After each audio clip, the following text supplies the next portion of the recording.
So you've got this sandstone here, and you've got the chalk over here. And this gentleman is called Charles Lyell.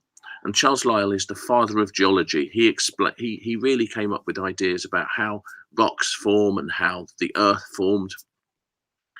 And this area of the Isle of Wight is really important because it shows all of the rocks of a period called the Mesozoic, and that's the Triassic, the Jurassic, and the Cretaceous, the time when dinosaurs are found.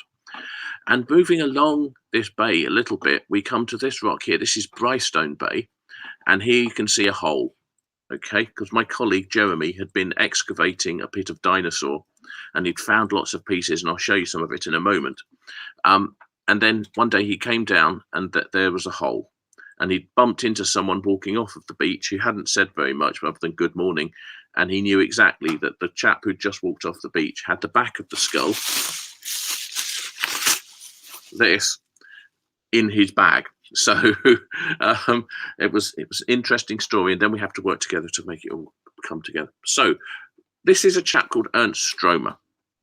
And in 1912, sorry, he discovered a new species of dinosaur from in North Africa, in Egypt, and he called this thing Spinosaurus aegyptiacus, and he called it that because you've got these long spines coming off of the back.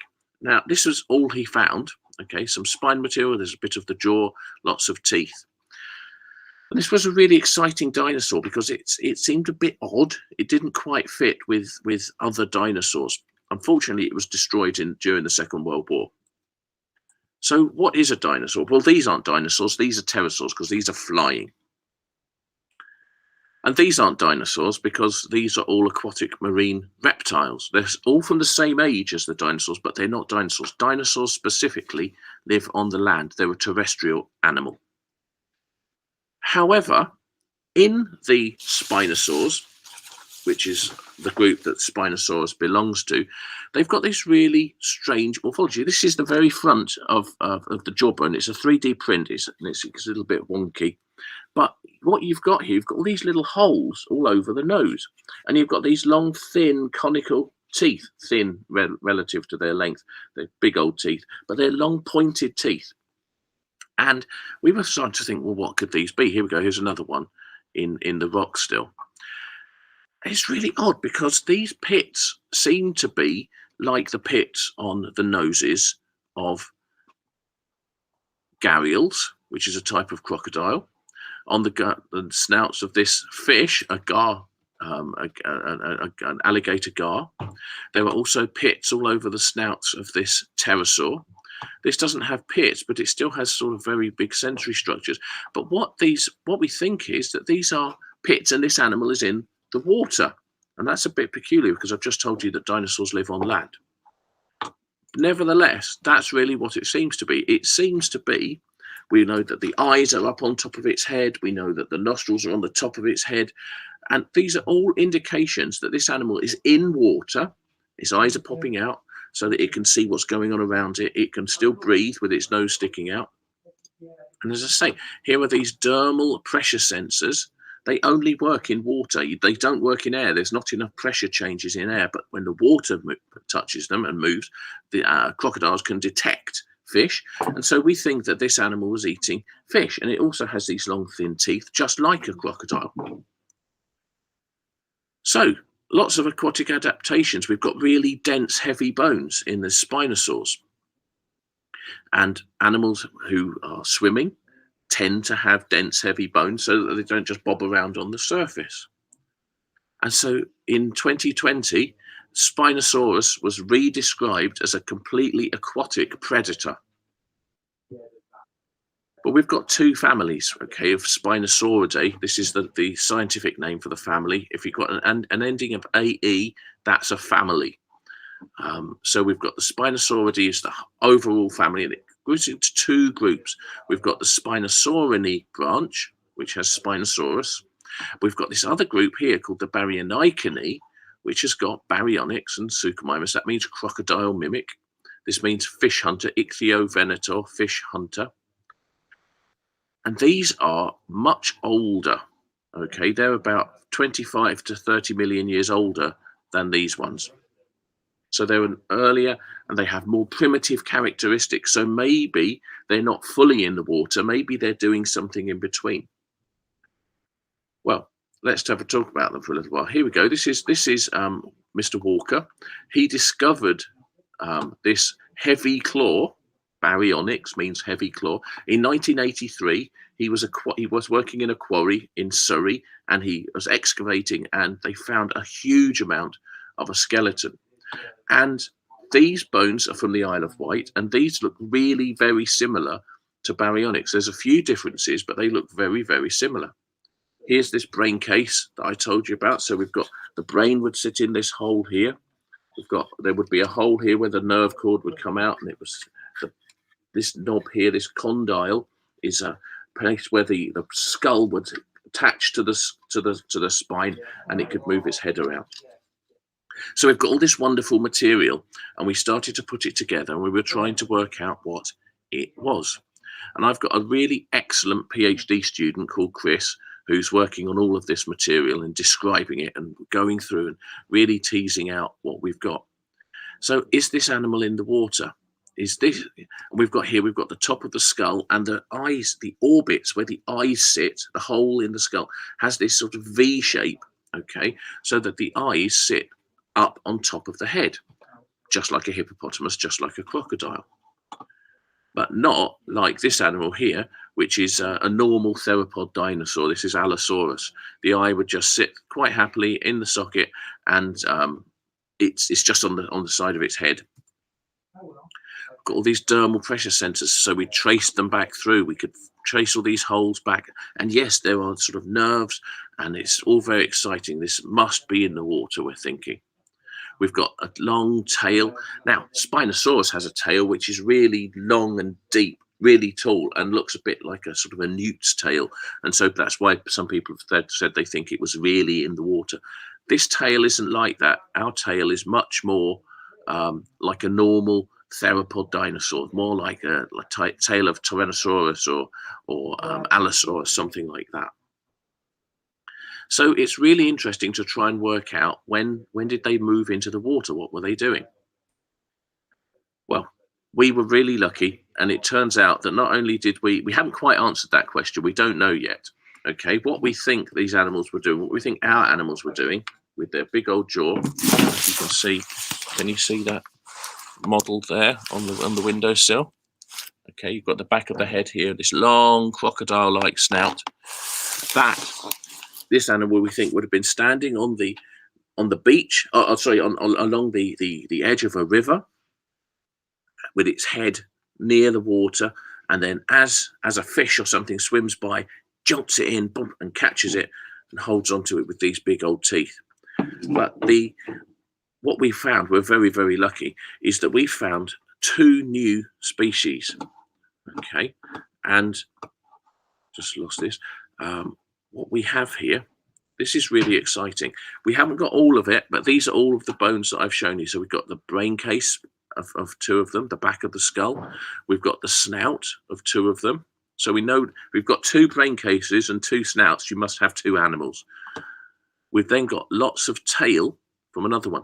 We've got other bits and pieces, but we can't say which animal they belong to. But we've got lots more jaw and skull material, but we can't say which animal it belongs to. So we didn't. But we found them here along this place on the south. This is the first place, the first picture I showed you with the sandstone and the chalk and the idea of how the Mesozoic went together. That's it. That's Compton Bay here. And then further back, we've got Brystone Bay. And this is where we found 2 animals on the beach. One of them was still in rock, but one of them was just lying, it had fallen out of the rock and was lying on the surface. And this was really exciting because it looks like Baryonyx, the animal that was described in 1983 or discovered in 1983. Here are all of our bones. We've got this brain case. Here's this orbit where the eye sits right up on top of the head. We've got this long crocodile-like face. In fact, we've called this one Ceratoseucops because we've got these horns around the eye and on the front. We've called it Ceratoseucops, which means horned crocodile face. Then we've got this one here, which is called Riparaveneta. And Riparaveneta means riverbank hunter. And we've named it Riparaveneta milneri, because Angela Milner described baryonyx, and unfortunately she died about 6 months ago. And so to remember her, we've named this Spinosaur after her. But again, we've got more snout. We've got more. This is the snout here, this one. We've got more of the brain case. I mean, to find 2 brain cases, there are only 5 known brain cases of Spinosaurs in the whole world. And we've got 1 in London and 2 from the Isle of Wight. Here's our tail. So we've got lots more bones than we've got shown as an individual belonging to one or other of the animals. And then we had to see what they were. And so this is called a phylogeny. And what we do is we go through and we describe all of the characters. So the length of the teeth, the shape of the teeth, if there's any marks on the teeth, the number, the shape of the snout, pits, all of the different characters that we could find. We put them into a spreadsheet, and then we run the spreadsheet through a computer, and it works out all the similarities between all of our different animals. And what it came out with is, yes, it's very closely related to baryonyx, which I said was from Surrey. Well, that makes sense. But it's not baryonyx, and actually neither of them are the same thing as each other. So we've got 2 new species, Ceratoseucops and Riparaveneta. And that's all well and good, that's fine. But what does that really tell you? Extra species. What's really nice is Spinosaurus is from North Africa. We've got another type of Spinosaurus, Irritator, is from South America. We've got an animal called Ichthyovenator, which is from Asia. Then we've got our baryonyx, that's known from Surrey and also from Spain. We've got Ceratoseucops and Riparaveneta. We've also got some over here called Valibonoventrix. It's a very long name. That's from Portugal. And Camaryllosaurus, which is also from Europe. And what we can tell is that this group of dinosaurs, the Spinosaurs, originate in Europe. And then there's a migration out of Europe into Asia and South America here, and into Africa here. So we've got 3 migrations in the Spinosaurs, Spinosaurines, and in the Baryonychines, we've got this group animal called Suchomimus, which also migrates to Africa, but the whole group originates in Europe. These are European dinosaurs, and lots of them lived in what is now Britain. What do we think they really look like? This is what we think they look like. This is a beautiful artistic reconstruction by a really brilliant paleo artist called Anthony Hutchins. Here we've got Ceratoseucops. Look at that big corn on its head. And this is Riparaveneta. And although they ate fish, we also know that they would have eaten other dinosaurs. And this is a juvenile iguanodon, which also lived on the Isle of Wight. Loads of dinosaurs on the Isle of Wight. So we suspect... come back, there we go. This is this is what we think they would have looked like.